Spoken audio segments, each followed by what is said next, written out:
We are going to start nervous regulation of blood pressure. एक आपको मैं बता चुकी हूँ, बैरोरिसेप्टर्स रिफ्लेक्स हो गया, कीमो रिसेप्टर रिफ्लेक्स हो गया। उसके बाद नर्वस रेगुलेशन के कुछ स्पेशल फीचर्स हैं। वो 3 स्पेशल फीचर्स हैं जो हम इन वीडियोस में अब कवर करेंगे। स्पेशल फीचर कौन कौन से हैं? पहले आपके पास जो है वो है CNS ischemic response. CNS ischemic response का मतलब आपको पता चल गया, CNS central nervous system brain हो गया। इस्कीमिया डिक्रीज्ड ऑक्सीजन के वक्त जो रिस्पॉन्स होगा, डिक्रीज्ड ऑक्सीजन सप्लाई ब्रेन को होगी, तो तब जो रिस्पॉन्स होगा उसको आप CNS इस्कीमिक रिस्पॉन्स कहते हो। अब ये टेबल है, फ्लो चार्ट है, इसको आपने गौर से जैसे जैसे मैं बता रही हूँ सुनना है। पहली आपके पास क्या चीज़ होती है, जैसे ही आपके पास डिक्रीज्ड ब्लड फ्लो हो जाता है, ठीक है, डिक्रीज्ड आपके पास ब्लड फ्लो हो रहा है क्योंकि डिक्रीज्ड ब्लड प्रेशर है। Decreased blood pressure, decreased blood flow, decrease supply of oxygen to the brain, ये तीनों चीज़ें होगी।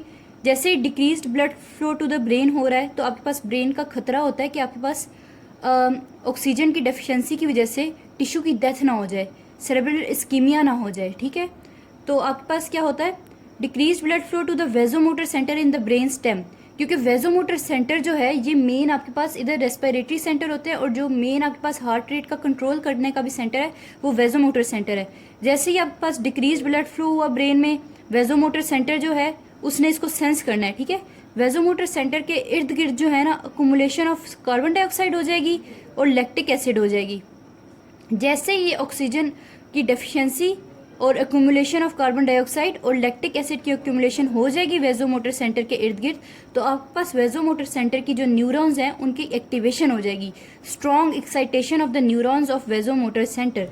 जैसे ही आपके पास स्ट्रॉन्ग एक्साइटेशन हो जाएगी न्यूरॉन्स ऑफ वेजोमोटर सेंटर की, तो आपके पास एक सिंपैथेटिक नर्वस सिस्टम जो है उसकी एक्साइटेशन हो जाएगी, उसकी स्टिमुलेशन हो जाएगी। ये जो न्यूरॉन्स हैं ये सिंपैथेटिक नर्वस सिस्टम को जाके सिग्नल करेंगे कि उसकी स्टिमुलेशन हो जाए।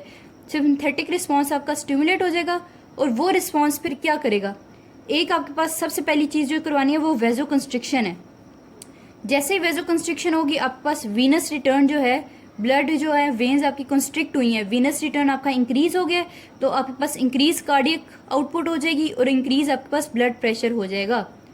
दूसरी जो चीज़ होगी वो आपके पास पेरिफेरल जो ब्लड वेसल्स है, आपके पास याद करो कि आपके पास CNS इस्कीमिक रिस्पॉन्स पे ब्रेन को आपके पास ब्लड नहीं जा रहा, ब्रेन को ऑक्सीजन नहीं जा रहा, तो आप दूसरे जो ऑर्गन्स हैं उनका आप टेम्प्रेरी तौर पे ऑक्सीजन कट ऑफ कर दोगे, उनका ब्लड सप्लाई कट ऑफ कर दोगे थोड़ी सी देर के लिए, तो आपके पास पेरिफेरल ब्लड वेसल जो है उनकी ओक्लूजन हो जाएगी, उनके जो ब्लड सप्लाई पेरिफेरल ऑर्गन्स की वो ओक्लूड हो जाएगी। For example kidneys etcetera, abdomen में जो है एब्डोमेन हो गया उसकी ब्लड सप्लाई आपके पास ओक्लूड हो जाएगी, तो और आपके पास ये जो ब्लड है ये आपके पास ब्रेन की तरफ चला जाएगा, ठीक हो गया, किडनीज में नहीं जाएगा, ब्रेन में जाएगा, ठीक है। जो है क्या कहते हैं, ब्लड फ्लो जो है ब्रेन में वापस नॉर्मल हो जाएगा, ठीक है, और आपकी जो है oxygen delivery to the brain normal हो जाएगी। इसको आप कहते हो CNS ischemic response. Decrease blood flow हुआ, decrease oxygen supply to the brain हुआ, वेजोमोटर सेंटर की एक्टिवेशन होगी, वेजोमोटर सेंटर की एक्टिवेशन हुई तो सिंपैथेटिक स्टिमुलेशन हुई। सिंपैथेटिक स्टिमुलेशन में 2 रिस्पॉन्सेज हुए, एक आपके पास वेजो कंस्ट्रिक्शन होगी और दूसरा आपके पास जो है पेरिफेरल ब्लड वेसल्स की ओक्लूजन होगी। ये आपके पास जो ओवरऑल है इसको आप CNS इस्कीमिक रिस्पॉन्स कहते हो। इसकी सिग्निफिकेंस क्या है, CNS इस्कीमिक रिस्पॉन्स की सिग्निफिकेंस जो है वो आपसे एग्जामिनर्स वाइवा में पूछ लेते हैं। इसकी सिग्निफिकेंस आपकी बुक में भी लिखी है कि ये सिर्फ तब एक्टिवेट होता है जब आपके पास ब्लड प्रेशर 60 mmHg से कम चला जाए। 60 mmHg से ज़्यादा ब्लड प्रेशर होगा तो CNS इस्कीमिक रिस्पॉन्स एक्टिवेट नहीं होगा। जैसे ही 60 mmHg से कम आपके पास ब्लड प्रेशर जाएगा तो आपके पास CNS इस्कीमिक रिस्पॉन्स की एक्टिवेशन हो जाएगी, ठीक है।